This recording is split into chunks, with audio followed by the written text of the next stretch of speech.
भावें गरीब रख भावें अमीर रख, पर अपने चरणों में रख, अपने कोल रख। तेरे अलावा किसी का मोहताज ना हो जा, घट्टो घट ऐसा मेरा नसीब रख। हाँ हाँ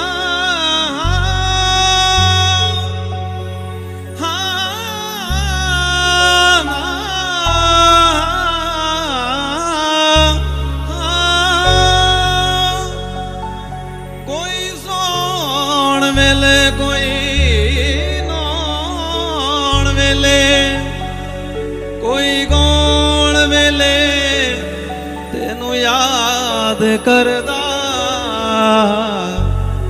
एक नजर तो मेरे दी मार साई ए परिवार।